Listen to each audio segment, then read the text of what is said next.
Hello, everybody out there in the internet. Welcome to Mirror Match number 6. I'm Tekken Master, joined by RPG Maniac 05. So yeah, just a basic mirror match today with a what you've been playing, followed by middle segment of stuff about prequels and stuff, and then maybe some other stuff. Who knows? So RPG, do you want to go first, or do you want me to go first? I guess I can, because I haven't really played a lot of stuff. I mean, still haven't found the hidden Fire Emblem. Apparently not. I mean, I've tried every store at this point, and I was at GameStop the other day, and I was like, so, you guys don't happen to have any copies of Fire Emblem in? And he was like, yeah, we sold out of that the first 30 minutes we had any in stock. And I was like, what'd they do, give you 2 copies in each shipment or something? Because what the hell? So, I don't know. I don't even know what to do anymore. I give up. I don't know. It's like every time I try, I just can't get lucky. I don't think you're trying hard enough, RPG. I think you should have been all so when's your next shipment coming in? I did, and he was like, you can't tell me. And I was like, well, that doesn't help me at all, so... Well, never mind. Because trust me, otherwise, I would have been all up in that. It's like, hey, what's next coming in? I'm going to camp out at the store, wait for UPS to show up. It's like, oh, is that Fire Emblem in there? Is it? Let me get that. Let me get that about you.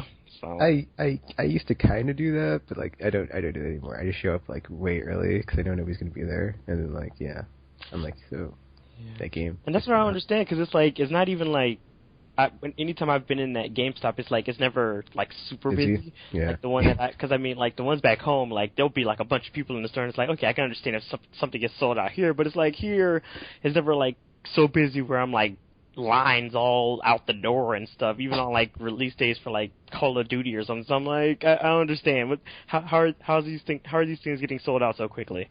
So I don't know. I feel like I'm they're just BSing, because I don't know. That's the other reason I like to go there. When they open in the morning, it's there's nobody there, and I can just hang out and talk to the people that work there. So what you played? So you played the new Far Cry yet? I don't know. I don't think I've never really run across any GameStop employees who were gamers. When EB Games still existed, that was a different story. But you're missing out. It seems like the GameStop employees are not the same breed of worker. So, yeah.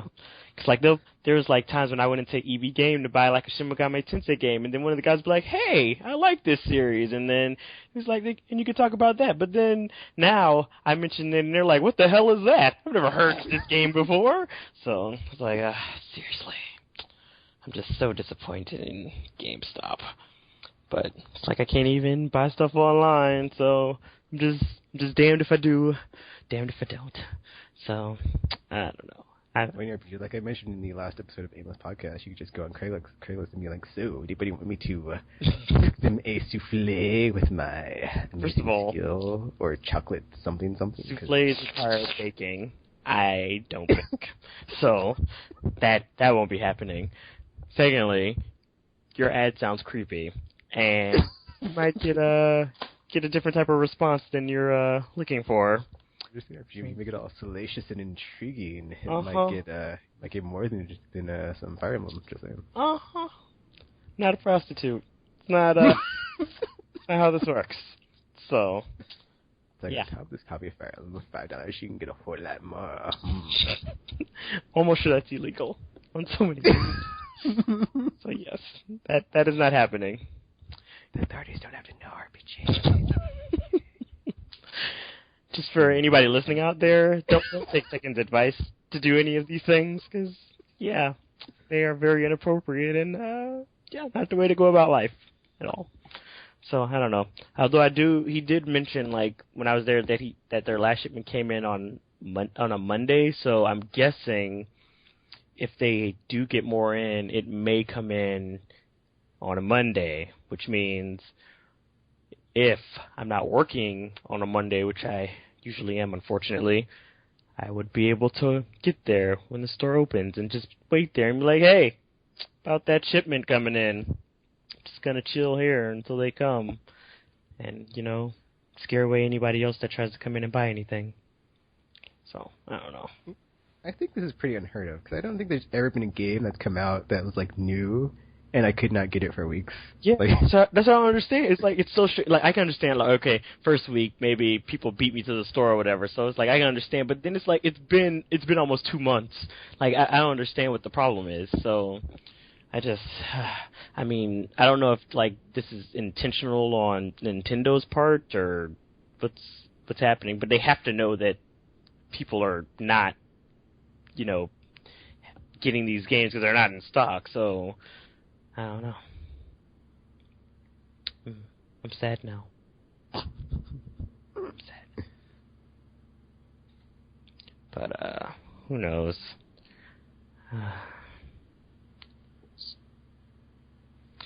And yeah. But I've been playing Wild Arms Alter Code F, and that's about it. Other than that, I picked up Mass Effect 3, so I was playing the multiplayer. That's because yeah, it's the only thing I have left now. It's multiplayer. It's the only thing I have left to live for. I hope you're happy, Nintendo.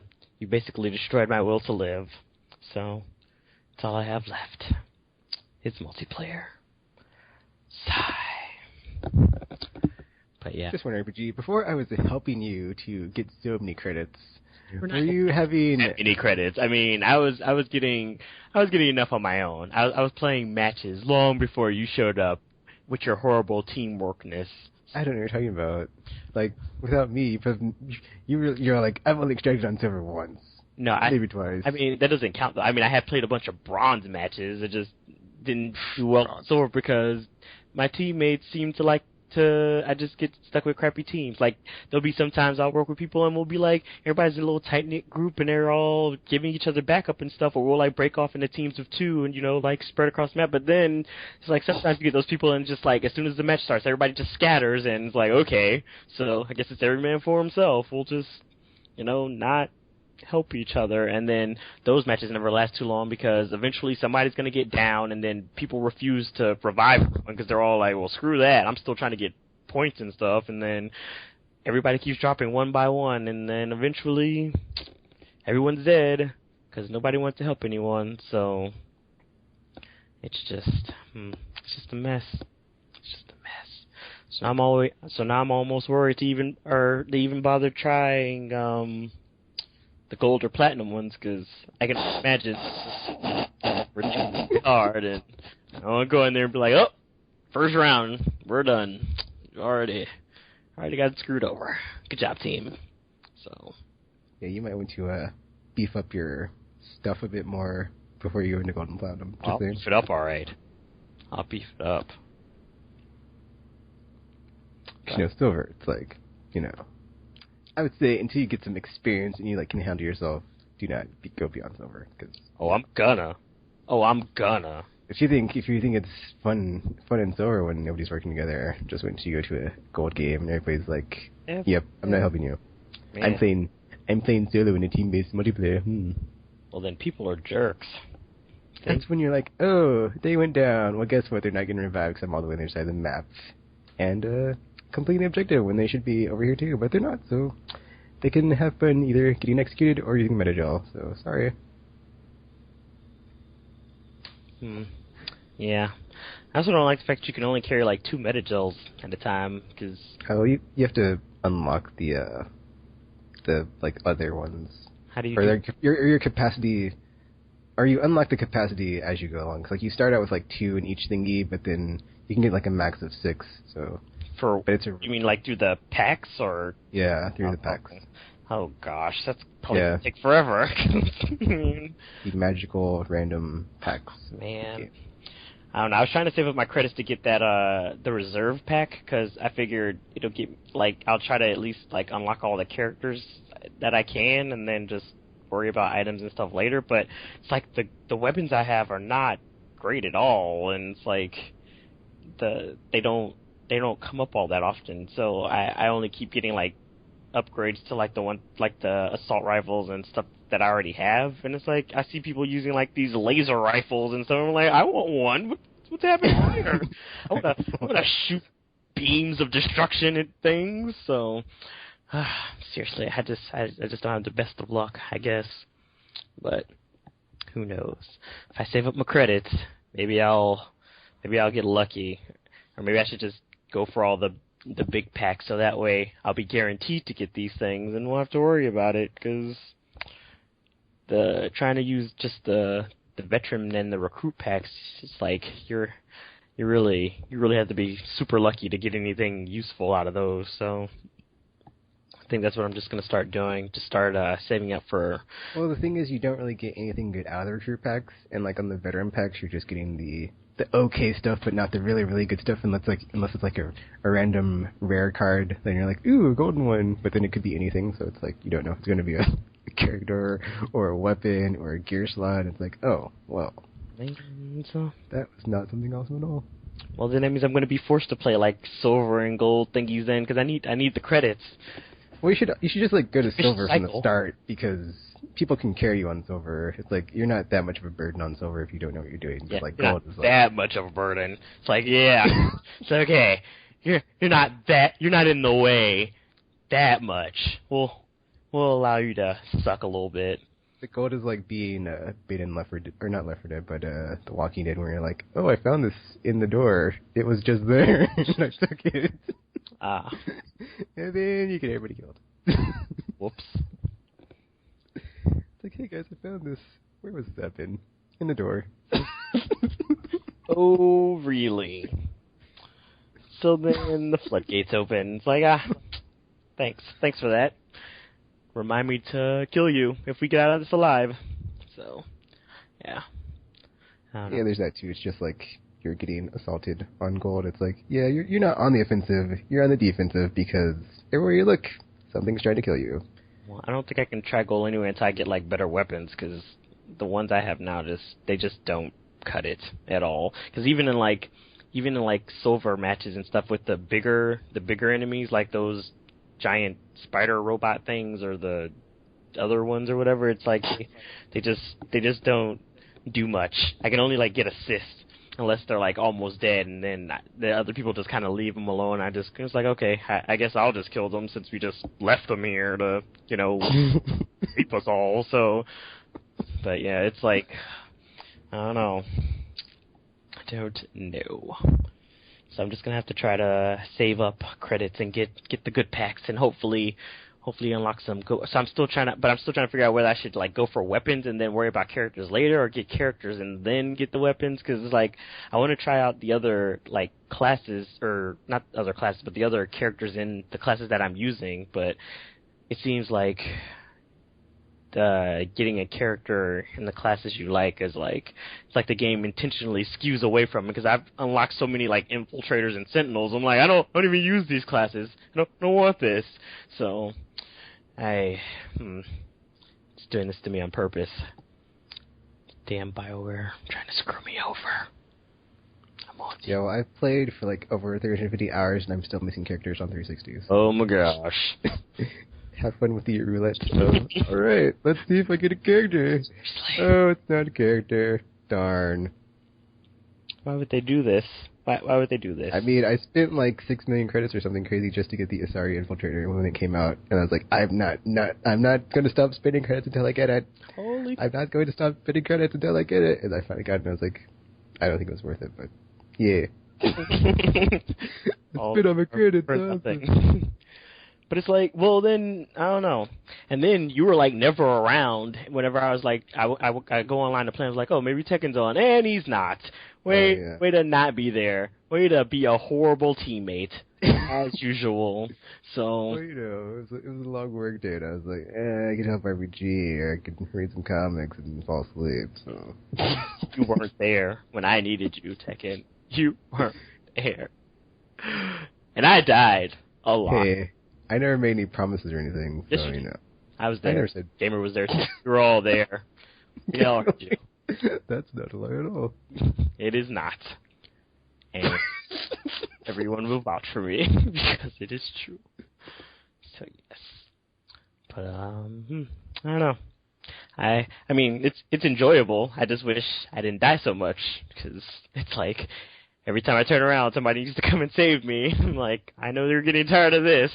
So, although I have played with some helpful people who probably just, they don't care if they have to save you or not. And then you have the people who are pretty much in it for themselves. They're like, haha, you need help. I'm just going to keep going and fighting these enemies. I'll think about saving you later. And then they never do. They never do. So, yeah. So yeah, I'm creeping on RPG's N7HQ profile right now. Oh my gosh. What the hell? Played 7 hours and 24 minutes so far with 26 games played, and he currently has 82,608 credits. So, you know. That is disturbing. How do you know these things? Oh my. Because RPG, I'm on your thingy. Oh my gosh. Stop it. And he has a level 19 adept. Stop looking. Oh my gosh. Level 18. Oh my gosh. He knows. Drill adept is... Oh, you only have the drill and human. And in Vanguard, he has Ansari. We should play a Asari's RPG, it'd be fun. I mean, as much as I enjoy their random teleporting ability that they apparently have, because I don't remember that being in Mass Effect at all, I'm not sure her power set is, like, good for... I don't know, it always seems like, depending, whatever characters I choose, like, the enemies that come are always the complete, like, opposite of what I should be using to fight them or something. I don't know. It's like my power is always useless against half of them. I'm like, well, you know, why they do this to me? So, but yeah, I've been trying to beef up their health and stuff. So, and power up that biotic charge thingy, which is great because it's like you turn yourself into like one of those Hadouken thingies and hit stuff, which is always fun. So, now I'm looking at your weapons. Oh my gosh, stop that! Wow. You're kind of, wow. I feel sorry like when I looked at gamers and he was like, I don't have anything awesome, because you have a long way to go. I told you, my weapons... Well, I guess they did, like, add so much to the game, it's like, well, that's just a drop in the bucket. So yeah, that's why I'm like, I don't know, I wish like the weapons came up more frequently or something, because like, I have like crappy weapons compared to some of the people I play with, and I'm like, oh my gosh, how do I get one of these, because... RPG, you have like the best class in the game. So like an engineer, easily one of the best classes in the game. And the Turian Sentinel, totally another awesome class. But I don't want to use them. They don't have powers. They use technology. That's not at all. It's not magic. So, yeah, I don't know. Maybe. I'll think about it. But then I'll have to level them up, make them useful. I mean, that sounds like work. So much work. So, who knows? Wait, but how are you able to see that without me being, like, logged onto that, though? Oh, 'cause it's like the stat tracking site for the Mass Effect 3 multiplayer. Oh, that's not creepy at all. Fantastic. So when I'm not playing, I can look at what challenges I need to be done that I'm working on.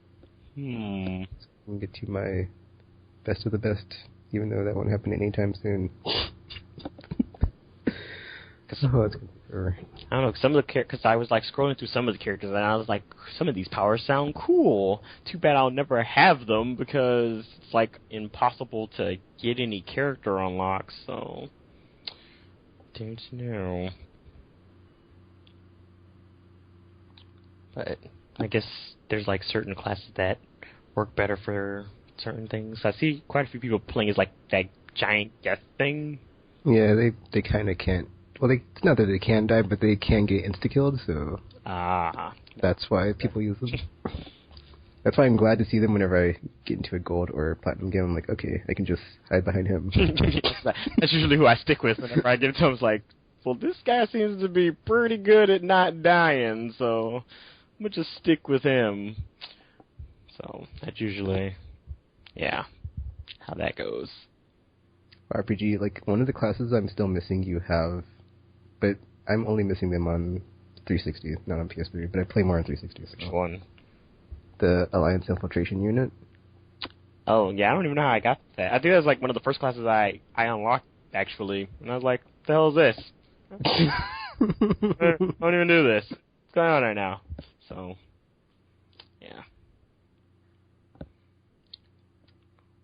Because I think I saw it in like the screen. It was like character unlocked so and I was looking in my class list and not realizing it was in a class that I don't use. So I didn't see it at first. And I was like, oh, yeah, this doesn't really help me at all. So yeah.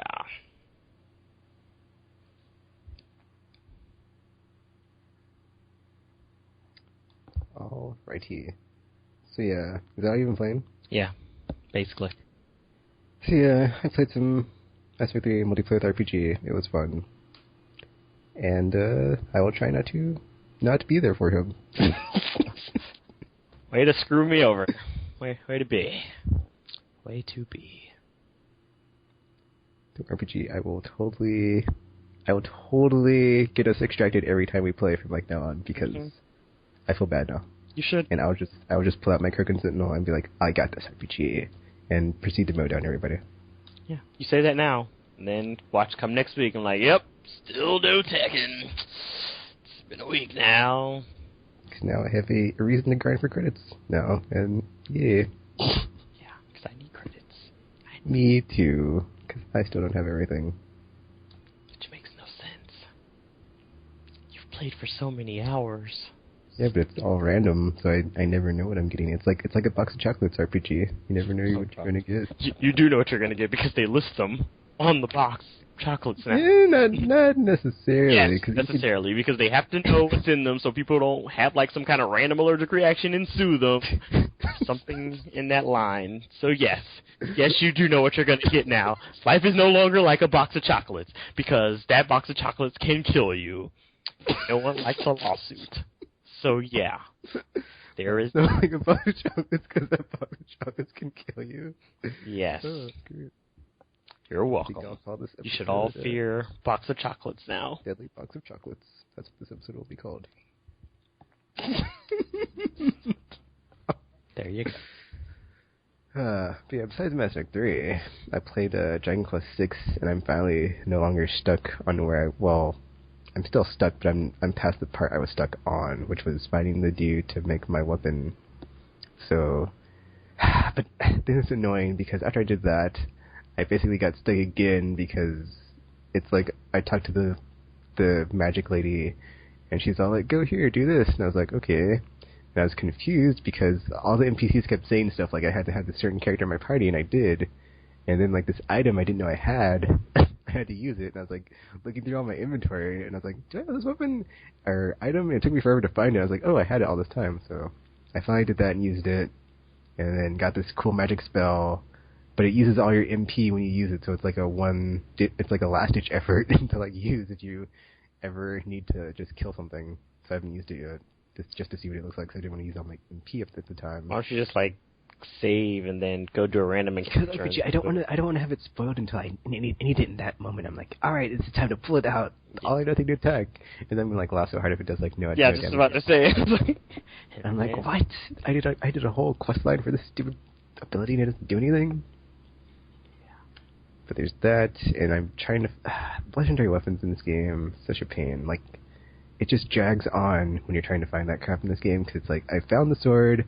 And then I took it to someone to, like, not merge it, but forge it or whatever they do and meld it or make it more powerful after it's been rested for, like, centuries or whatever. So that person is doing that. But while they're doing that, I have to go off and do other stuff. So like, oh, come back when I'm done, because I'm not done yet. So I was like, oh, so I'm not just going to get the sword. Well, so now I'm looking for the shield. But then I went to, like, the Poseidon King of the Sea dude, and he has, like, a clue. It's like, 3 stories down, 2 feet, or 3 stories down, 2 feet up, or something. And I was like, that doesn't help me at all. That's completely random. And I talked to the magic lady, and she's like, oh, it's some cave somewhere in that other dimension by this place. Specific. And I was looking for it, and I thought I found it, but I was like, I don't think this is it. Because I went in there, and you can't even... It's somewhere it was before, and I, like, still... Like, it's just some room. It's like, there's nowhere to go after you go in it. And I was like, okay, at first I was thinking that, but then I'm like, now I'm pretty sure I'm probably just having a taken moment. I'm probably just stuck in like, there's obviously somewhere in there I can go. Is there a door? No, there's no doors there. I was like, are you sure? Okay, I walked in there and there's like a little pond and some graves and there's like nowhere else to go. And I was like, okay. Did you touch any of the graves?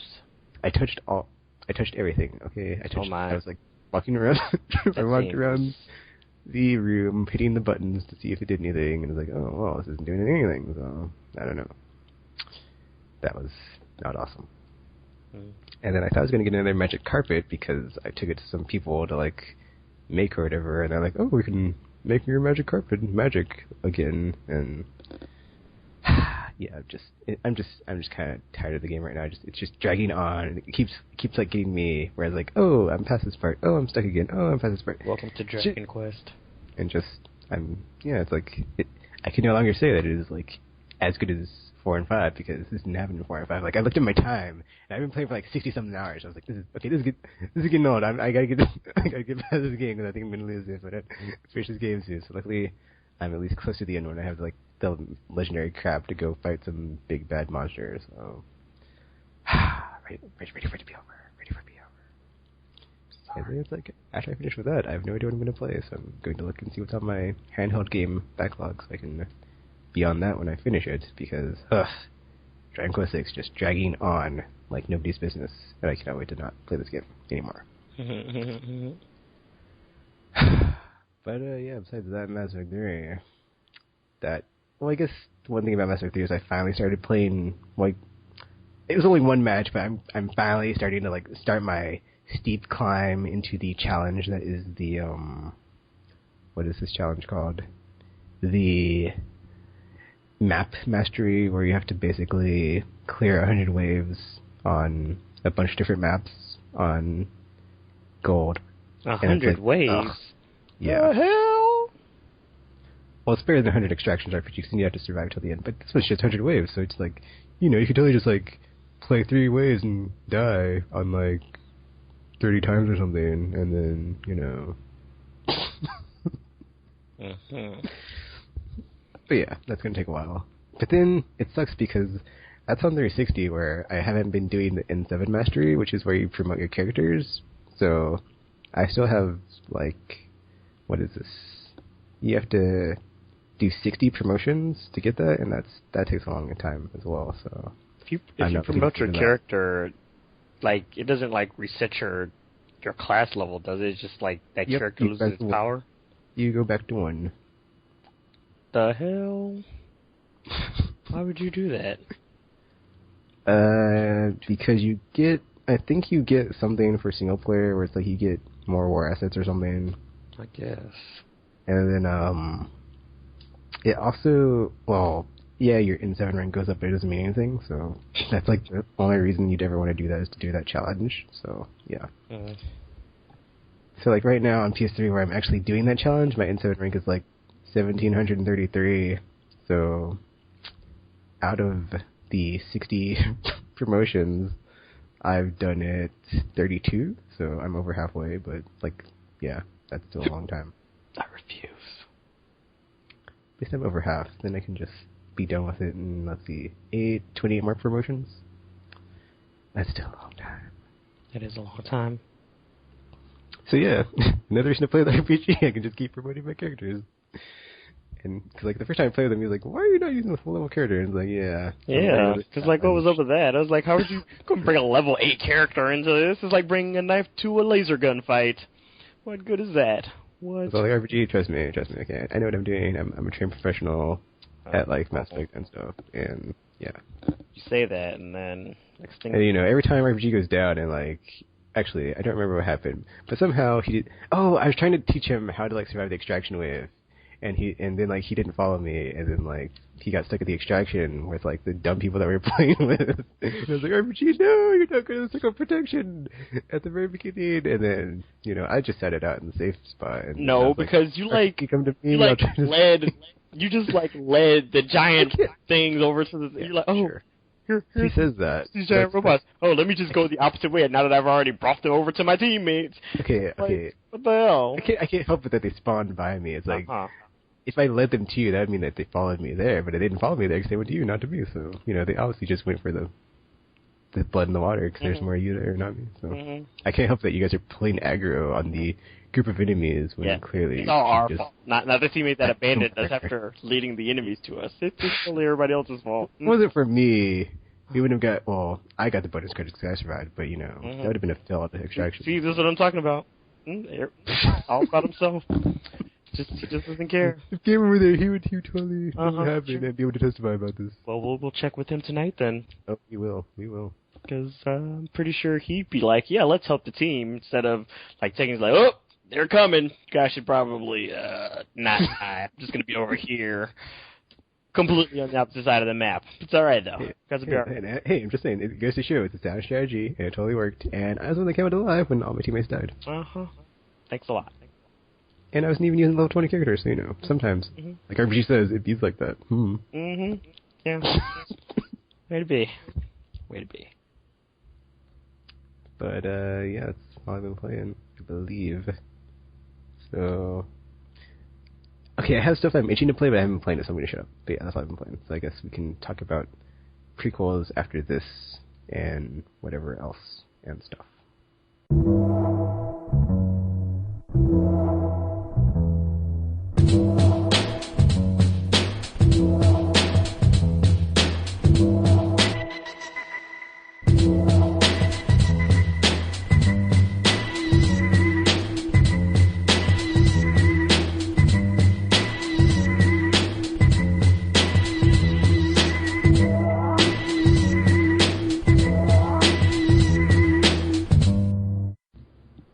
Alright, we're back. Second segment. Poo-poo on prequels, because you know what? Do you really like any prequels? I know I don't. I mean, some of them I do, but it's like, they're not really true, air quotes, prequels. It's more of a reboot, which is kind of different. RPG can totally explain that, but I was like, you know what? Adam Sessler was right. 'Cause he had this video where he's all like, you know what? Let's talk about prequels. And he's all like, there's this one prequel back in the day Shakespeare made this play, blah, blah, blah. Nobody really likes it. And he's all like, the popular one to talk about today would be the Star Wars one, which everybody totally hates except for maybe episode 3. But, 3 came after the first 2, so it's not technically the prequel to the other 3, even though it is a prequel, so it's how do you really count that? And then it's there's all these other prequels that came out, God of War Ascension, and people were all like, it's okay, it's not the best one. Even though, I mean, let's think about this. If it's something that's a prequel, that means it comes before, even though it's a work that has been made after all the other stuff. So you'd think it has, the best, all that other stuff going into that one, except for, the story and character development, because that's all stripped out since it's before all that awesome stuff happens. But you have, the chance to, infuse it with all this other awesomeness of, character development or just fleshing stuff out, locations and characters. But, usually, money being brought up, it just comes across as a money grab it or cash in, and it's oh, well, we had this thing, and we kind of ran out of space, because we already, told the whole story, so we can't just really keep on going with it. We'll just put one before everything and call it a prequel, slap on the name of the game, and sell it for copies and make money. And then profit. Also, Gears of War Judgment, also prequel. And then I was thinking about... Oh, sorry. Go ahead. I think the problem with prequels is because, once it's already... anyway, when you do one... After the series is over, because you're forced to, because you probably killed off your character or whatever. I think the problem is people have already grown accustomed to playing with the character a certain way, and whatever character development or whatever that this character had, it's there. But now in this prequel, since you have to get to this point, sometimes they kind of just it's one of those. It's a bare bones experience kind of, because well. Okay, I guess this makes the character slightly more human, because it's they're not the badass they were in the games that actually follow this. But then it's at the same time, it's maybe that was the only reason I was playing the other games, is because this character was already awesome and I didn't want to care about them being all human and stuff. So there's that problem, I guess. But I think it depends, because prequels can come in several flavors, because you can have the prequels where it stars the main character of the series, and it's just kind of the how did we get here kind of game. It could star, or it could star a character that is technically dead in the series, but they played a significant role in the main character's life. So now you can kind of see how that person came to be and how they influenced the character or something. But you already know they're gonna die. And then you have prequels where it's like it's a completely different cast of characters, and you're like, who are these people, and why have I never seen or heard of you before? And then like the Dead Space movie. Ugh. Yeah, like the Dead Space movie, which I think I saw and don't remember much about it at all. So, yeah. So then, but I mean, I guess it depends on how well they're executed. But it's like when it's like prequels like that, and you're like, okay, why are these people here, and how do they even relate to anything? Because it's like, well. And you also don't have that same connection to them as you did with, you know, the character you've been playing or for like the past 2 or 3 or etc. games. So, like, well, I don't know if I care enough to continue this. So that's usually the start of their downfalls, which is never good for them. Yeah, there's also the Dead Space Extraction, which was like a game that was a prequel, but it was like completely different because it's like a on-rails light gun game as opposed to being a same genre where it's like survival horror action game. So that was interesting but weird. I didn't play it though, so I couldn't say anything. I played it somewhat, so I don't know, because I didn't know it was a prequel. I thought it was just a side story or something. So I didn't know. Oh, maybe it was a side story. I thought it was like that came before the... yeah, I have no idea. That's tropical. He'd know. He knows these things. And then, of course, there's reboots, which I technically consider prequels for new series, even though Tekken's all like, no, they're not the same. So, I don't know. Okay, to me, it's like why you can't call it a reboot a prequel is because, like, okay, so you have Deus Ex Human Revolution, which I would say, if it was a prequel... okay, technically it's a prequel. I think it's like, it is. In my like rules I'm using, it's like my rules are basically it has to be like made by the same development team, and like everybody that worked on the first 3 works on the prequel, or however many first 5, 6, 7, however many before they go back and like, oh, let's make a prequel. So it's like it's got to be the same developer like and a team behind it working on the prequel, or it's like without that it's like there's no creative vision of the same people that like made the first 2 to make it be like, oh, just remember that part in Deus Ex when we did this? Well, this is how this ties into that. It's like, because like Deus Ex Human Revolution, there is no real tie-in per se until like the very end, which is pretty cool how they did that. But well, there's also other stuff they did, but it's like thematically it kind of doesn't really match with the first 2 games. So it's like yeah, but I mean, even if augmentation and. I mean, but even if, like, the same team is working, because, I mean, it's possible that the same team might not even be, like, around to work on it if the prequel came out, like, a long time after the series, which I think Human Revolution did.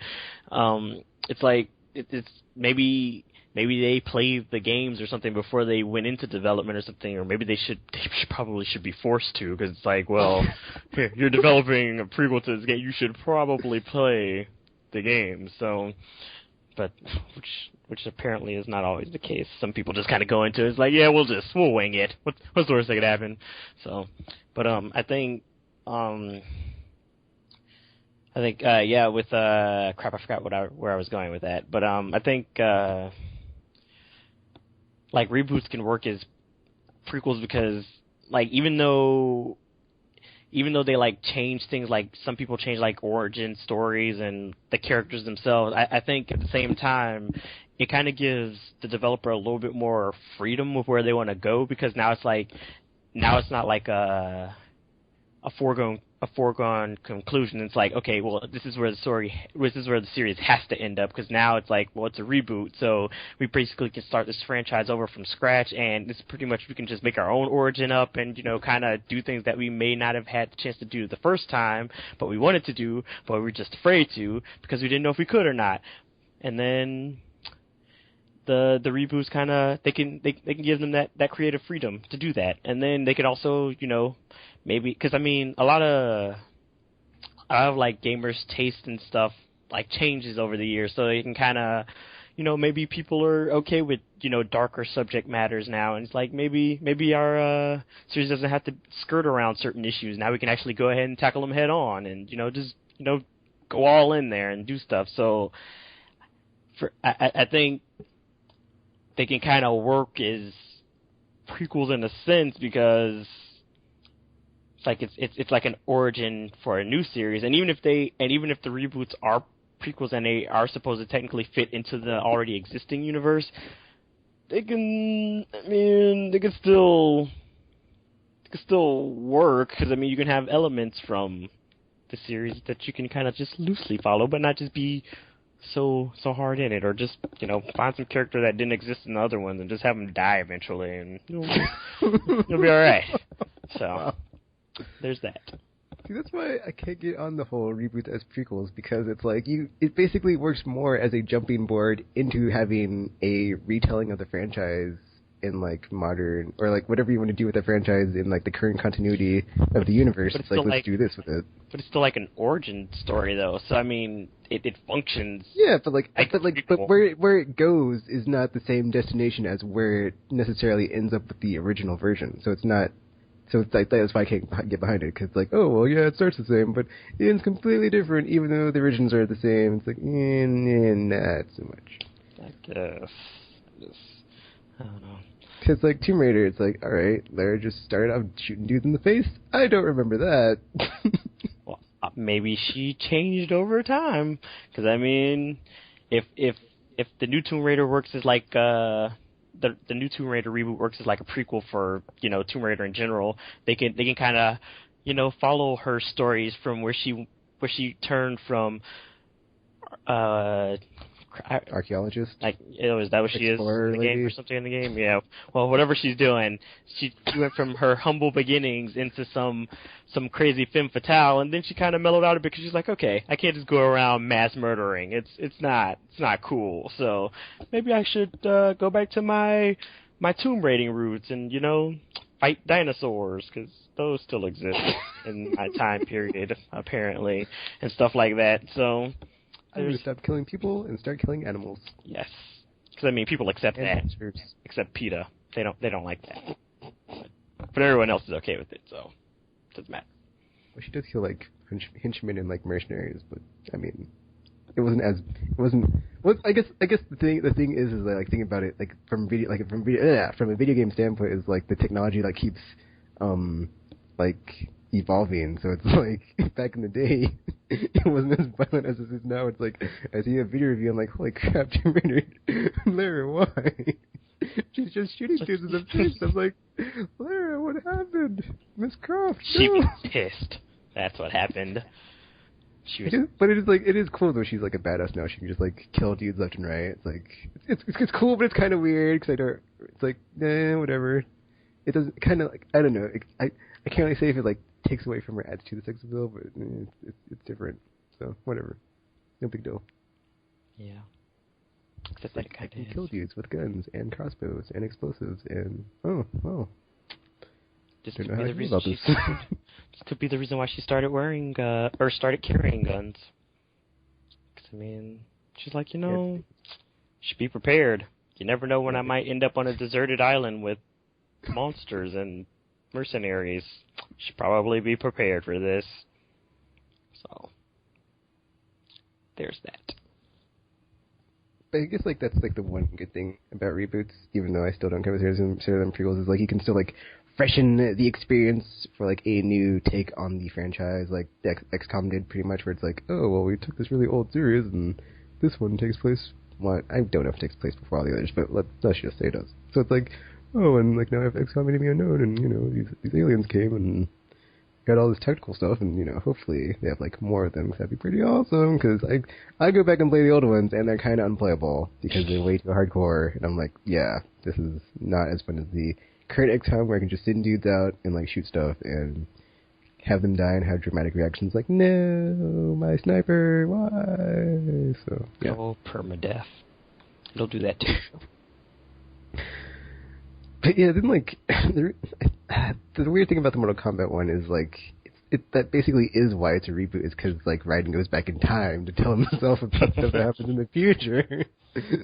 So it's a prequel.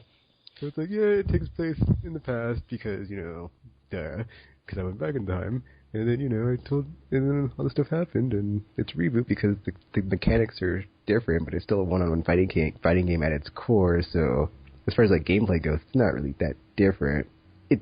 Even though it plays completely different from like the 1990 whatever Mortal Kombat with the crappy graphics. Yes. The Sega Genesis and Super Nintendo and arcade, and like I'm sure the fatalities are way more violent. So, like we just mentioned, the technology now is just the things you can do to people. It's like you can get nice and graphic now, because boy, just wait until the next generation. Mortal Kombat would be like the perfect example of how like violence has gone from like where it used to be to where it is now, because it just keeps getting worse and worse and worse. It's like, oh, well, we couldn't slice people in half before, but now we can not only slice them in half, we can render the insides of their body as we slice them in half. And then slice that in half, because why not? All over the floor, and yeah, why not? Because, it's fidelity. We can do whatever we want. Basically.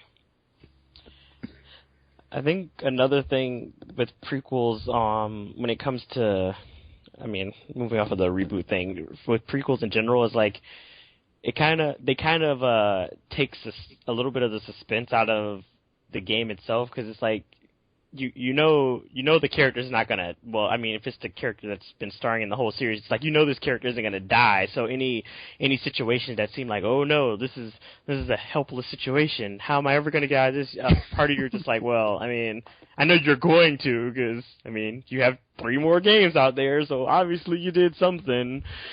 So it's always like, I think that kind of, they could still have, like, great set pieces, I guess, but at the same time, it's like, well, my heart's not completely in it, because it's like, I know, like, it's not gonna end badly for this person. Well, could end badly, but they'll still be alive for said bad ending.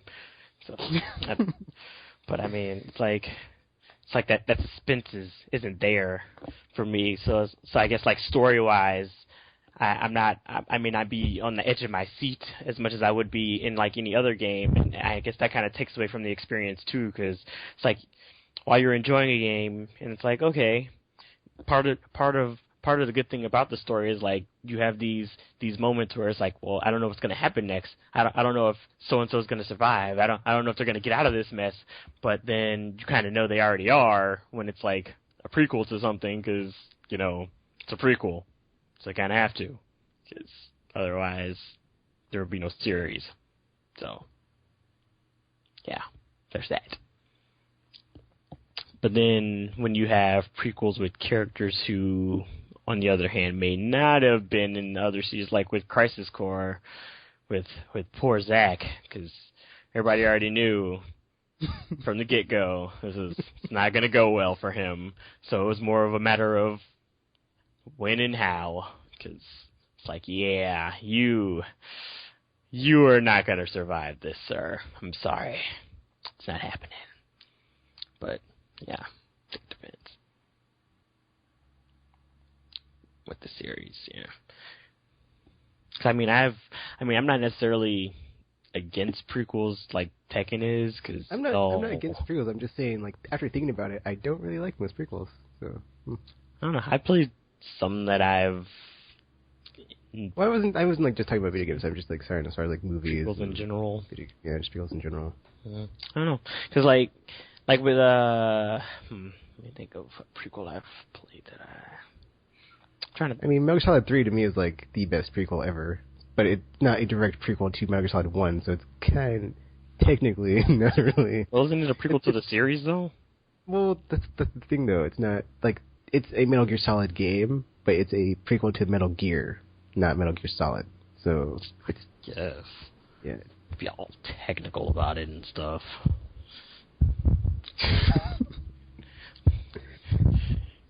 Because like I played some prequels where I've been like, okay, I can get behind this. Like Birth by Sleep, for instance, is a prequel for the Kingdom Hearts series, and it's one of those prequels where you have an entire entirely different cast of characters. And I mean, that's also one of the whole, doomed from the beginning kind of situations, because it's like, well, none of them showed up in any of the other games, so this game is probably not going to have a happy ending at all. So which it did not. So there's that. But although I do kind of like prequels like that though, because then that does kind of allow the team to make things not end happy.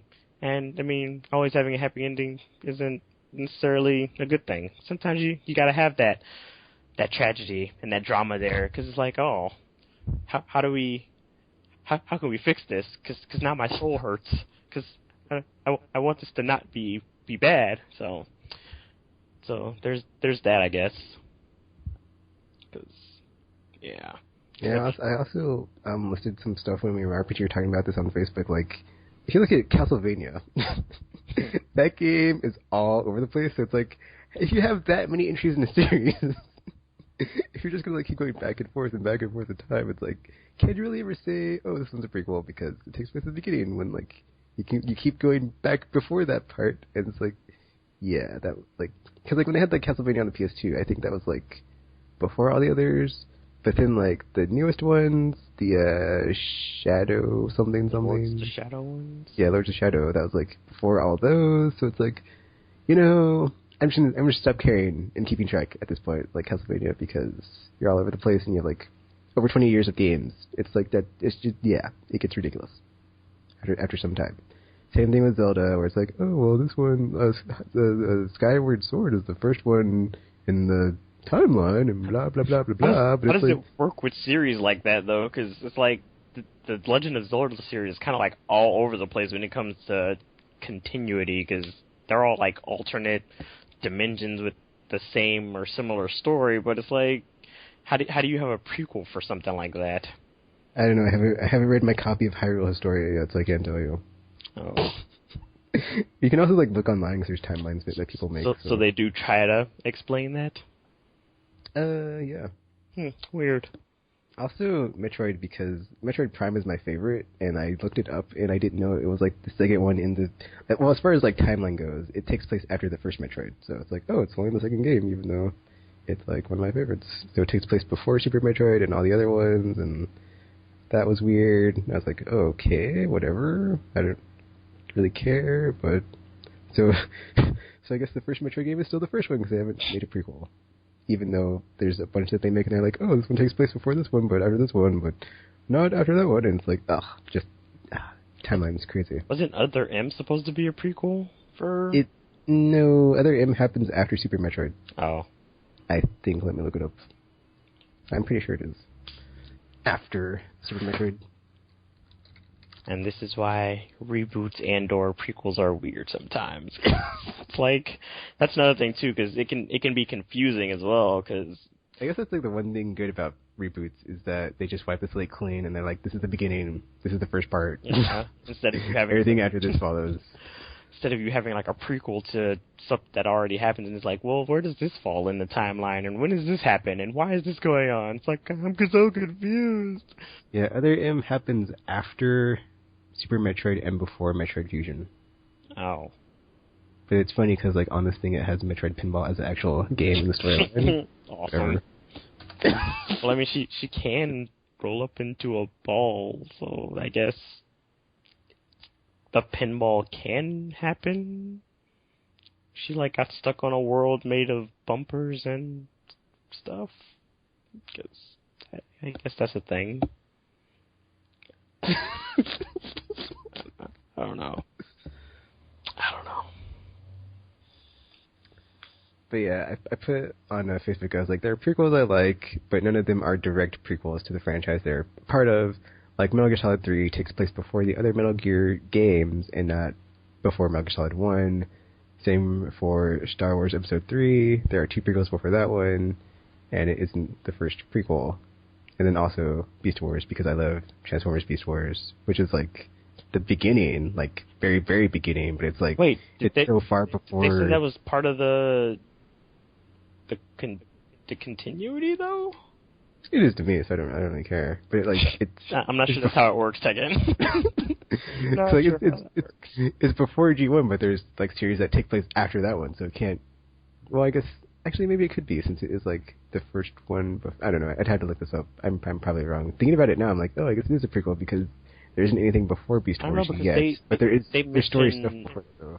I don't know because don't they mention like the Prime robots and stuff in Beast Wars?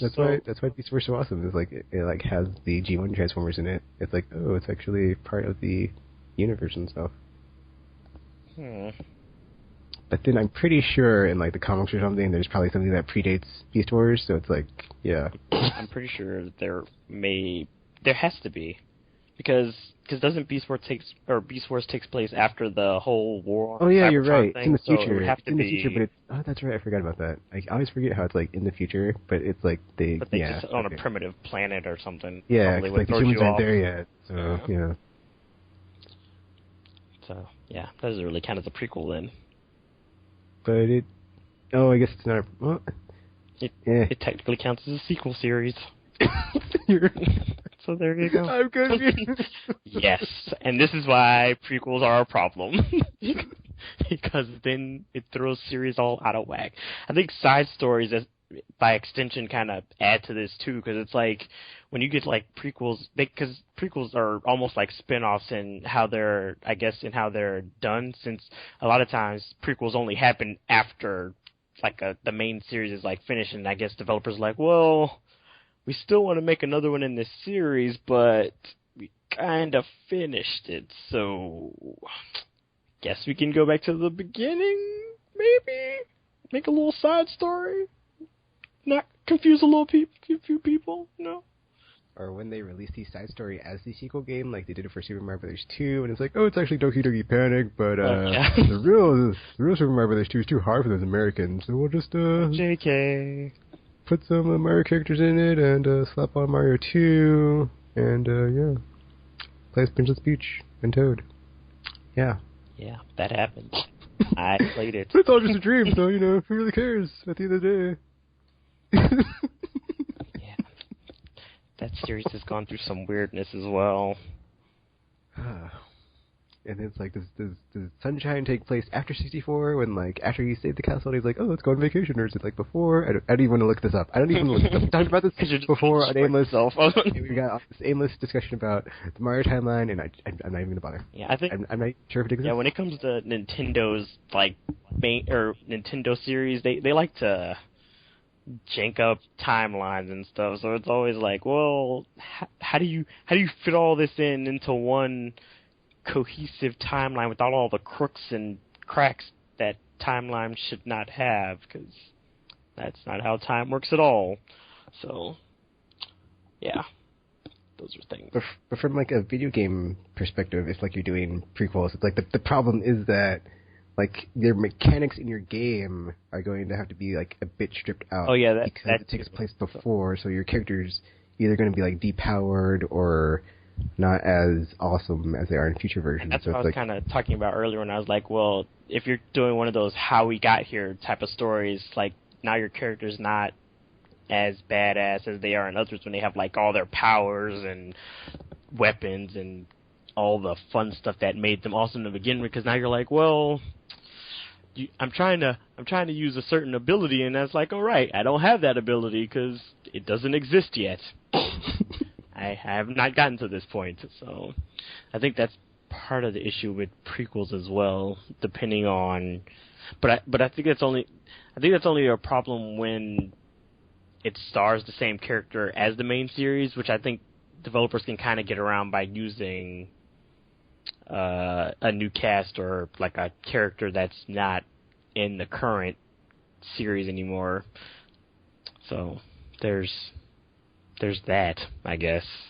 Yeah, I was going to say, it works for Metroid, though, because you always lose your powers, and then you have to get them back. So it's like, oh, well, there you go. You'd think Samus would get, like, a locker or something. It's like, hey, so...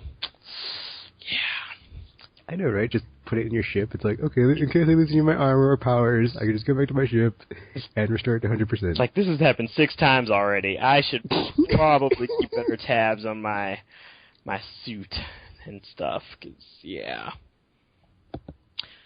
This is also probably one of the benefits of why like series like the Final Fantasy series are always like self-contained in each entry, so you kind of have an excuse to have to redo everything all over because hey, these aren't the same characters.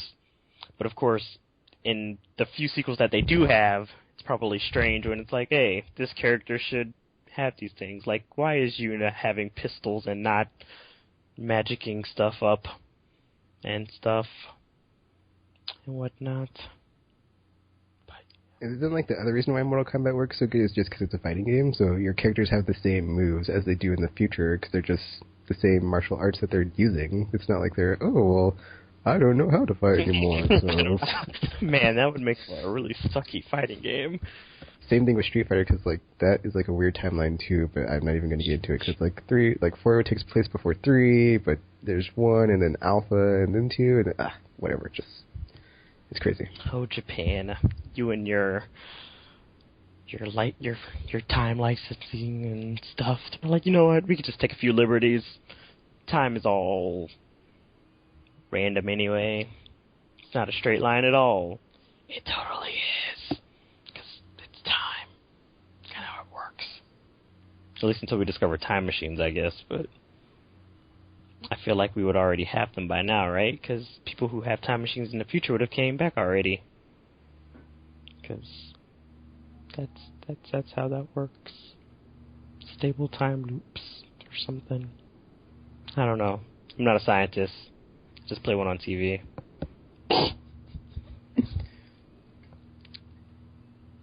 I'm still... I guess I would give it to Mortal Kombat if I gave it anything as far as, like, this prequel does it right, but it's also kind of a reboot, so I'm still not 100% sure on the whole reboot prequel thing, but whatever. I still like the idea of considering reboots prequels, because, I mean, they still kind of start from the beginning, even if they change a few things or change everything altogether, because they might have had to.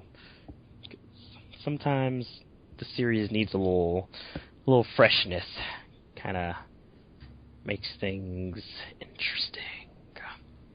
Although I guess with certain reboots, it kind of, depending on what they add, it could completely negate any attempt to try to reconcile it with the series. Like DMC, for instance, which was thrown around as a prequel of... Oh, yeah, there we go. Another reboot prequel. Which was thrown around as a prequel, but then they were like, well, maybe it's an alternate continuity, but maybe it's a prequel. And then they just kept flip-flopping all over the place. But then there's, like, certain mechanics in the game that kind of... Like, the whole limbo thing kind of doesn't work in the other Devil May Cry games, because... It's like, actually, given the ending of the game, which I won't spoil, it technically could happen, but then Devil May Cry 3 already exists, so that kind of presents a slight problem, because that's supposed to be a prequel to the series as well, so, yeah. Yeah. Yay for prequels and how they muck things up.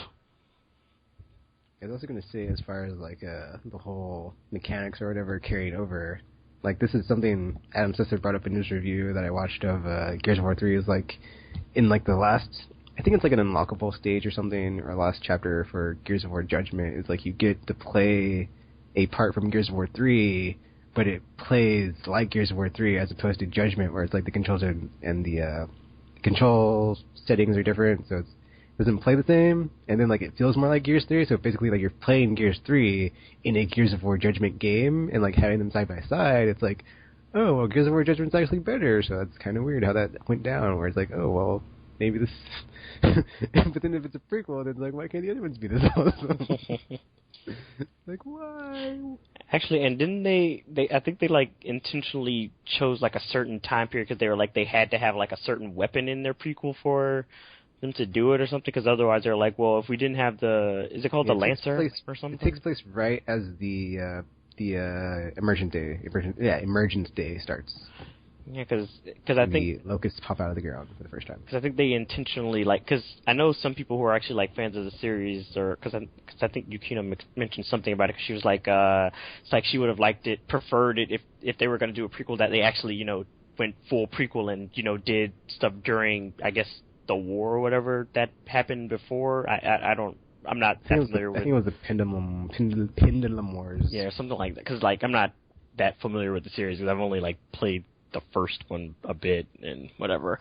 So it's but I guess because they wanted to avoid alienating fans who were used to just seeing a certain weapon, that they were just okay, well, we'll just make this take place 5 minutes before Gears of War 1 happened, so that way we can still have the weapons and, these shenanigans, which kind of, defeats the purpose of a prequel if it's just going to be the same as the rest of the games. God of War Ascension. So, it just doesn't, I don't know. I mean, I guess I can understand where they would come from when they were okay, we want to make sure our weapons in here, and I guess that kind of takes away the problem we were talking about earlier about if the control or certain weapons and stuff are stripped out of the game or whatever, because I mean, it's there, but story-wise, it just kind of defeats the purpose. So I don't know. But and they could have had it where there's a primitive version of the Lancer or something. That was always that could have always been an option. It's not like bayonets didn't exist before, chainsaw guns did or whatever's going on in that series. So yeah, I don't know. I just feel if you're gonna do a prequel, do a prequel. Don't just half-ass it just because you want to make sure certain things are there, but I don't know. Yeah, also prequels, Aliens, Colonial Marines. Oh. Don't do one like that. Where it's just oh, we have a license. Let's Well, I guess that's completely different. Even though they did have their game kind of unmade. Unmade. And then they just had to ship it out the door. But yeah, crappy licensed time game. That's all. They tried. At least, maybe. I don't know. I didn't play the game, so. But Gamer said it wasn't great, and he likes everything. So that is not a good endorsement for your game. But yeah, even though everybody says it's terrible, and I will admit it's not that good of a game. I'm not gonna say it's bad, but it's not that great. Enter the Matrix, I thought it was decent as a tie-in spin-off game where you got to be kind of before the events of the movie, or see what happened within the universe, but not at that part in time for different characters. That was pretty cool. So it's I like the spin-offs too, but prequels I'm still just. Yeah, whatever. We'll see if we can ever have awesome ones. I mean, like I said, I liked some prequels. I enjoyed Birth by Sleep. It wasn't, but it also wasn't as it was a prequel with a completely different cast of characters. So I didn't have to worry about it being stripped down since said characters, had their power. Actually, as a matter of fact, I think the characters in that game are probably better off than what's his face or Sora, the main character. How did I forget his name? But yeah. So I guess it depends for me. But yeah, as long as it's not a cashing opportunity like Aliens, Colonial Marines, and you actually try to put some character development in or flesh out the characters and their locations, unlike some other prequels, you shouldn't be that bad. But for me, it's I would want to play a Mass Effect prequel because I've already had those character interactions and all that character development, to restart from nothing. It's I already know these people, so why would I want to go back in time to some other people and say, it's no, don't do that to me. So I think that's the one main thing about prequels. It's since you're starting from the beginning and you have to start with a fresh slate, but it's you already since it's a prequel in an established universe, you already have you already kind of know what's going on and have a feeling for what should be there. So it's if it doesn't match what you're familiar with or your taste, it's oh well, this was not a good, or this just doesn't do that. It doesn't fit or it doesn't gel. It just doesn't match. It's oh, why are you doing this to me? No, and that's why I don't like prequels. So yeah.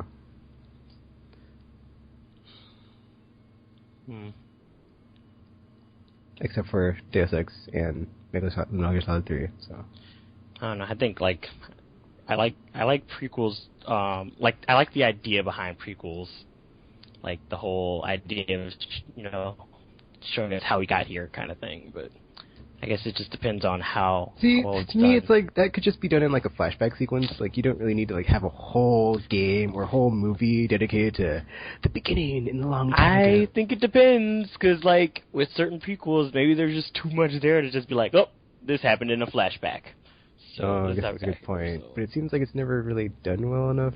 I don't know. I guess that's just since I don't like them. It's like, it's like I can see what you're saying, but I just don't think it can ever be executed like into or executed on that level of they totally nailed what they were going for with getting linking up with what happened before with what happened after. There's always some sort of like breaking in the middle somewhere. I guess. I like Birth by Sleep. It did its job, and it did it well. Are there any movie prequels you like, Gamer? I mean, RPG. Movie prequels? Yeah. Actually, have I seen any movie prequels? I am not sure, actually, because I'm not sure of any prequels that I've seen at all. Now that I think about it. Actually, I just thought of one, like the Star Trek movie that just came out. That was like a reboot as a prequel, so I like that one. I didn't see that. But it was a reboot, so I'm not counting it. I don't know why you keep refusing to count. So I guess I can't count that or Deus Ex, but Metal Gear Solid 3 for sure. 'Cause it's like one of my favorites of all time. I don't understand why you're being so difficult about it. Because RPG, it's like, okay, let me look up where I typed what I wrote on Facebook and just read the whole thing. Trying to just reconcile it. I don't know, because what movie prequels are there really out there? Because I mean, I didn't look it up, so after I read this, I will look it up. But yeah, I was all like, there are prequels I like, but none of them are direct prequels to the franchise. They are part of, like, Metal Gear Solid 3 takes place before the other Metal Gear games, and not Metal Gear Solid 1. Same for Star Wars Episode 3. There are 2 other prequels before that, so it isn't the first prequel. And then after that, I was like, I just thought of another. Beast Wars is set before G1 Transformers, but doesn't take place right before it. I can say I like prequels, but I'd be cherry-picking the answers as opposed to liking one that is Part 0 before Part 1 of whatever franchise. I also am only picking stuff that was made by the same people that made the rest of the stuff in a franchise. Or I just go with Deus Ex Human Revolution, which I loved and was a prequel, but wasn't made by the same people who made the other 2 games that come after it.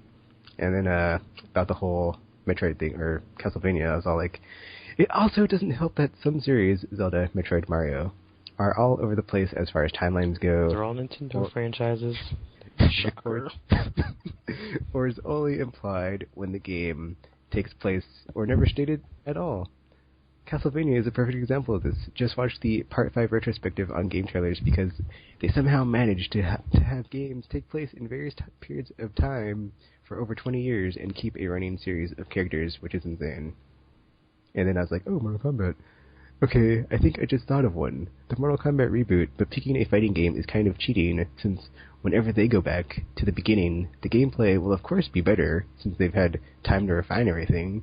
And unlike other genres, fighters aren't story/character dependent, so you don't lose character development or narrative/story arcs, and their movesets can stay the same, or be slightly altered, and you don't really miss out on anything, or have anything take away from the one-on-one gameplay that is at a fighting game's core, which is why I was all like, oh, well, you can't just go back in time and magically forget your martial arts that you learned, because, you learned them, so...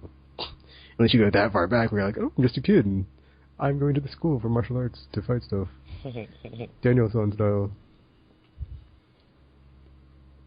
Oh yeah, film prequels, let me look that up.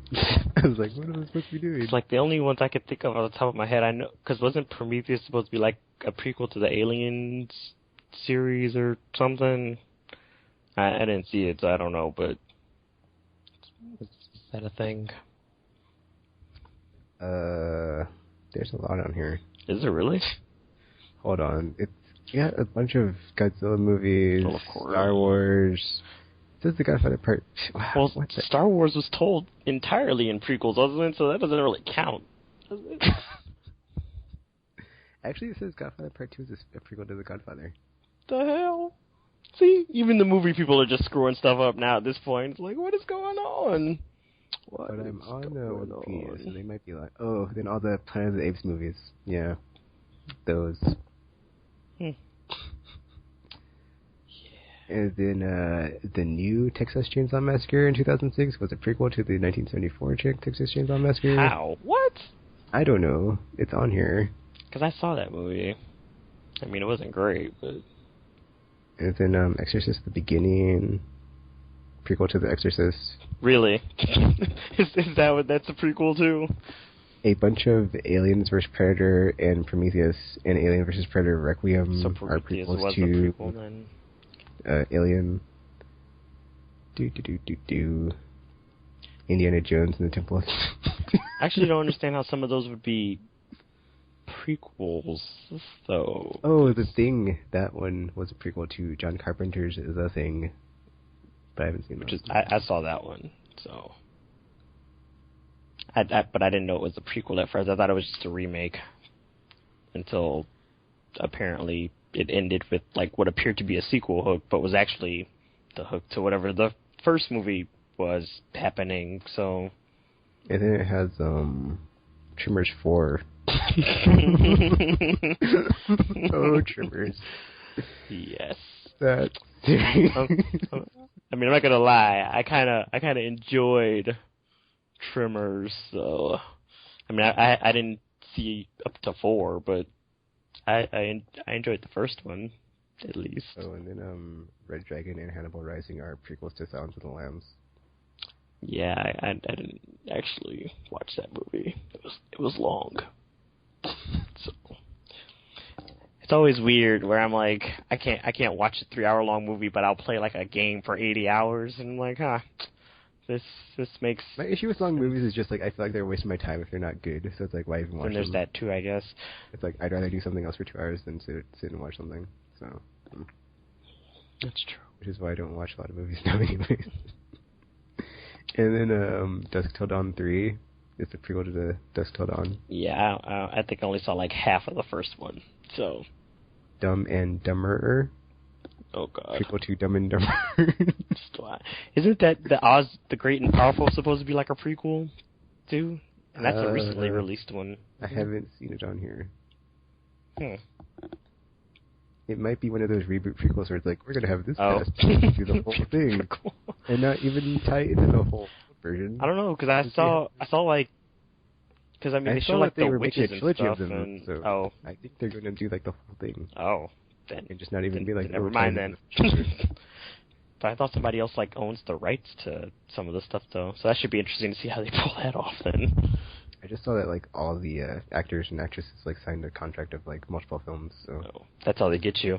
Franchise now. That always kind of sucks because like if your movie doesn't do well, and now you're kind of like committed to it, so it's like so now what? So. Cruel Intentions 2. Oh, and also, whenever you... I think that's another thing about prequels, too, is the fact that you're also kind of trying to, like, establish stories with already, I guess, like, people who've already, like, maybe grew up or, you know, played these certain franchises and stuff, and it's like, now you're kind of... It's like you're kind of stepping on it, like stepping on their childhood or something. Kind of like, because I think some people, I know, like the initial backlash for like the Oz the Great and Powerful one was like people were like, "Hey, you don't mess with the Wizard of Oz. Why would you do this?" So I think like part of the problem is like when you have like classic games or classic movies or you know a series that people already they grew up and love, and now you're like, okay, let me just throw this up in here real quick and you know kind of play around with the stuff you already know and love. And, you know, see if you might love this too. You might not. I don't care. I'm already doing it. So I think that's an issue as well. Because it's like, well, now you're playing around with people's emotions and stuff, and nobody likes that. Yeah, Oz and the Great and Powerful is at the very bottom of the list. Because it's the most recent. It's the most recent one. Yeah. So, yeah, there's that. Apparently, Paranormal Activity 2 and 3 are prequels to Paranormal Activity, movies I will never see. How does that even work? How I don't know. How do you have, like, several prequel sequels So one. There's a bunch on this list, like all these Scorpion King movies that came before The Mummy Returns. That doesn't make. I don't know. I mean, I guess and if you X-Men Origins Wolverine and X-Men First Class are prequels to X-Men. I thought that those are alternate continuities or something. I do not know. So, That's what they're listed as on here. that's weird. Final Destination 5 is a prequel to Final Destination. It was actually a good one too. Oh, there you go. It's a nice little surprising twist there because people didn't know. Because that's like kind of like the spoiler, by the way, if you didn't see the spoiler alert. Got to mention that because that's kind of like the big twist in at the end of the movie, because then you see, because like, okay, yeah, seriously, spoiler alert for anybody who hasn't seen the movie, but they, like, at the end of the movie, like, the two main characters, they think they've already done their little whole escape death mumbo jumbo and everything, and then they get on a plane for him to head to Paris, and then they show his plane ticket, and it's dated, like, the date of the original Final Destination movie, and then they cut to the two characters of the first movie fighting and getting thrown off the plane, and then he's like, oh no, he's screwed, because the plane explodes, for anyone who hasn't seen the first Final Destination, which is what kicked off the whole Final Destination thing in the first place. So yeah, that was kind of a cool little twist if you saw it and you're like, oh, that is clever, I like that. So that's nice. But yeah, totally just ruined that for anybody who didn't see it now. So this has a list of video games prequels on this wiki that I'm looking at. Wow, there's a bunch of Zelda ones. I'm looking at Zelda's got like a crazy list of like left side, right side. There's a bunch of prequels followed by originals. I'm not even gonna touch that. It just doesn't make sense. How do you make prequels for a series like that? Unless apparently, there's a bunch of prequels to Donkey Kong, which is weird because I didn't even know that was related to the Mario games, but whatever. Or the Yoshi games, because it's got the Yoshi Island games in them. I mean, I guess that somewhat makes sense, because, I mean, doesn't it have, like, Baby Mario in them? So, I mean, although, yeah, I'm not even going to try to reconcile. I was like, I'm not even gonna attempt to make sense of that, so, yeah. I'll just nod and accept it. Apparently, Vice City, San Andreas, Liberty City Stories, and Vice City Stories are all, and GTA are all prequels to GTA 3. See, because I didn't list GTA because I knew like there's a weird like timeline in that series, because it's like the San Andreas actually takes place before 3, but I wasn't sure like what takes place. I was like, I'm not even gonna tell you. But you liked that one, didn't you? Of course. That's a prequel. So there. Yeah, but it's also like a weird timeline where it's not A before B before C, and then it's like all, Vice City's before, but after that one is, and then, so, yeah.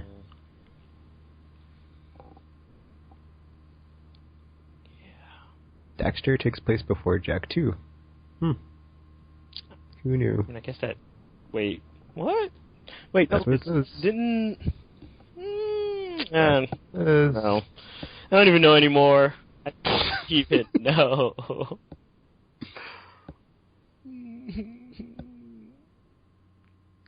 What? Dragon Quest 3 takes place before Dragon Quest 1? I have to play Dragon Quest 1 now. Don't do it. It's a trap. Yeah, there's a ton before Castlevania as well. Ooh, anime. Is there anything on here I haven't seen? No. Hellsing. Yeah. Darn.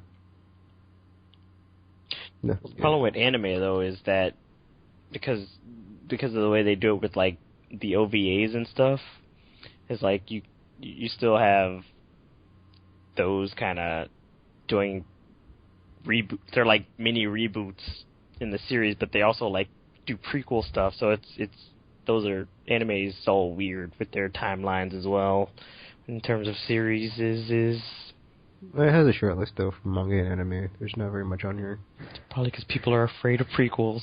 You don't want to screw up, you don't want to mess up something that's already established. The Japanese are not fond of those kinds of things. And I thought OVAs were just like the condensed movie form of a series. They are not. Oh, well. So, yeah. They oftentimes take a lot of liberties with the series and have all kinds of different origins and stuff like that. It depends. There are some that people do have for like condensed movie version, but there are just as many that are just like different. I saw the Samurai X one. I was like, wow, that was awesome. I didn't watch 3 seasons of Rurouni Kenshin. That would take way too long.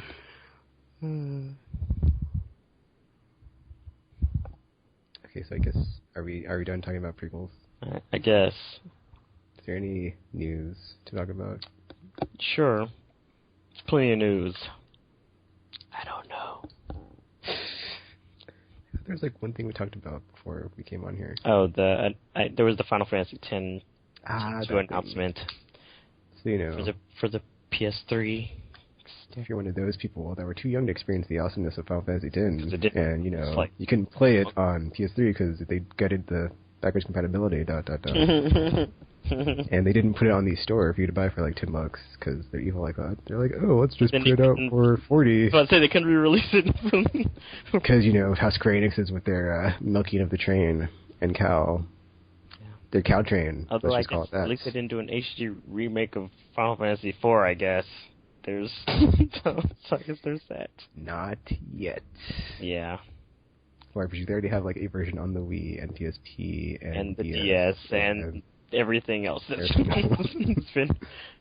Yes, there are a lot of. They're like, let's give 4 a rest for a bit before we come back to it. And here you go, to Nintendo on PS3 on the same disc. You're welcome.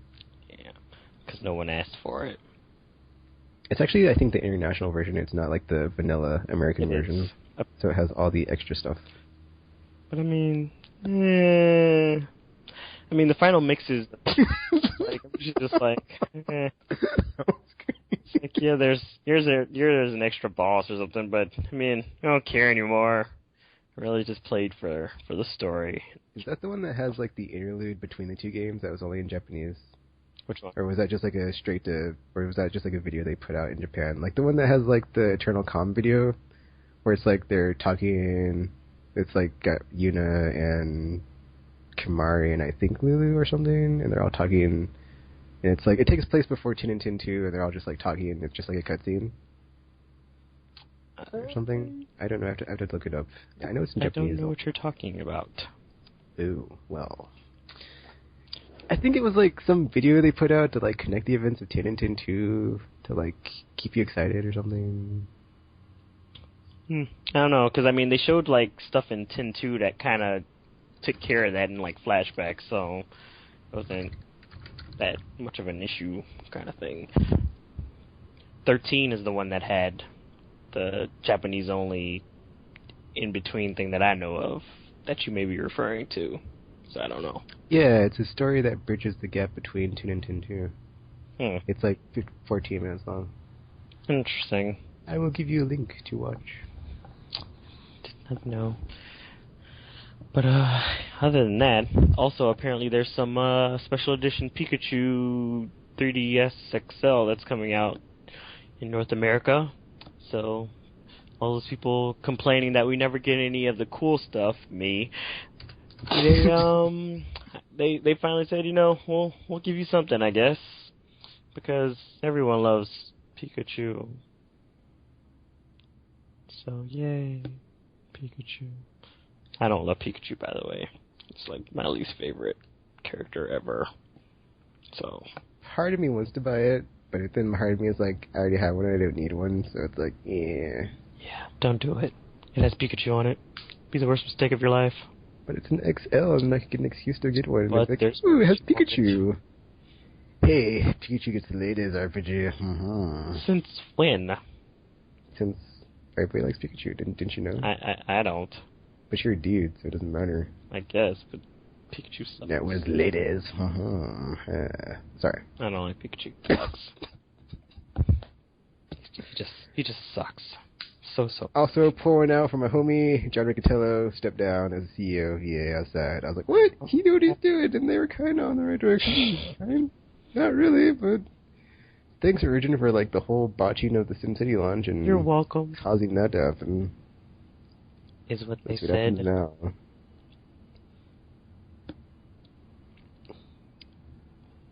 I guess the Shepherd trilogy's over, so I don't really care what EA does now since they kind of are in Mass Effect. So yeah, that's messed up. How dare you not care? How dare you not care? Oh, I'll pay attention to RPG just so I can see if there's any improvement, which I doubt there will be. So they could be like, "Ha, Ricatello was right. And why did you get away? Why did you let him go? Where's all the new IPs? If Ricatello were here, there'd be new IPs every year." And, yeah, stuff. Face. Face. But yeah, I don't think there's anything else that I think. Because there probably wasn't. I mean, I didn't see anything that was like, ooh, new stuff is happening. So, other than the fact that the Wii U still not the Wii U. There's that. It's still struggling. Yeah. So there's that apparently, because apparently Saints Row 4 was announced as well as coming to the PS3 and the 360. And yeah, not coming to the Wii U though.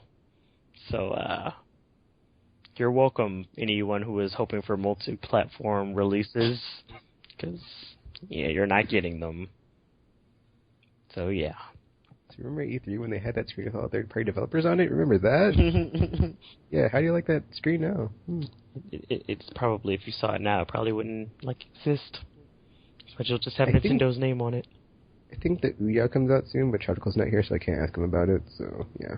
Yeah, I think it's supposed to be shipping at the end of this month or something, or at least for the people who kickstarted it or something. So there is that. Oh, and also apparently there's supposed to be some Pokemon game that's going to be similar to Disney Infinite and the Skylanders thingy, because this is becoming a thing now. It's going to be its own genre. The whole figures that you scan? Yeah. Not sure how I feel about that. Yeah. So, you're welcome for everyone who asked for that, because apparently this is going to become a thing now, so as long as it keeps getting New successful. Guitar Hero, let's call it that. Essentially, enjoy it while it lasts. Because you need to spend more money on plastic crap. Yeah. So yeah, you asked for it, now you're getting it, even if you don't want it.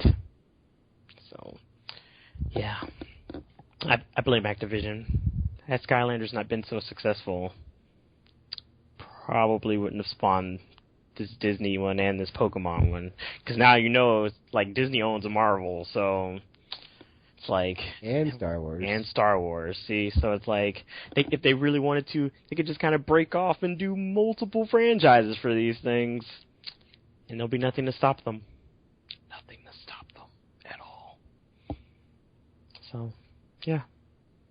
And then just wait for the DC one as a response to the Marvel one. And it's not as good.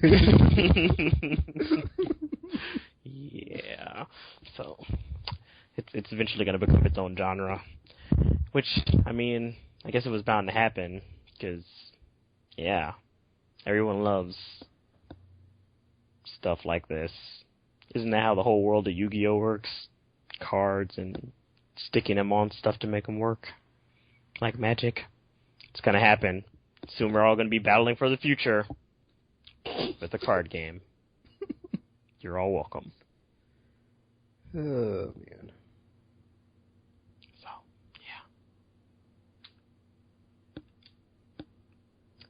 Alrighty, well, I guess that's it for this mirror match number 6. What do you think won in the comments, like always, or not? Because, we get so many. Bye. And, yeah, RPG, what would you like to sign off with? Oh, Capcom, Square Enix, still on the suck list now.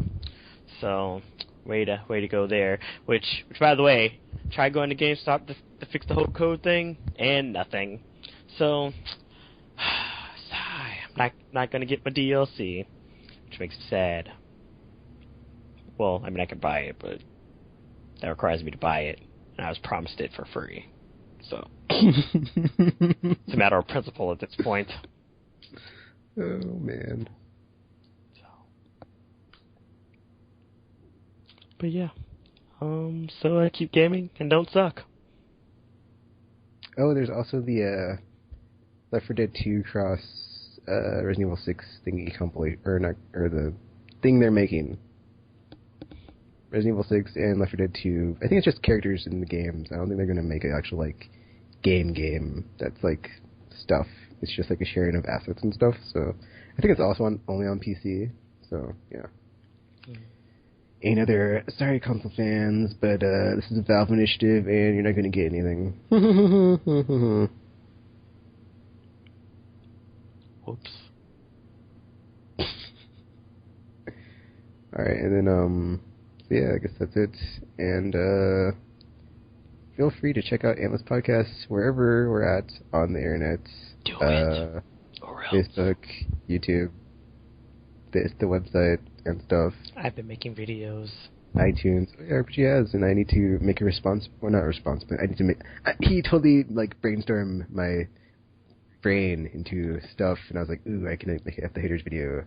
I just haven't gotten around to it yet. So it's coming. F the Haters is coming. It's coming. Haven't done Just yet. F them.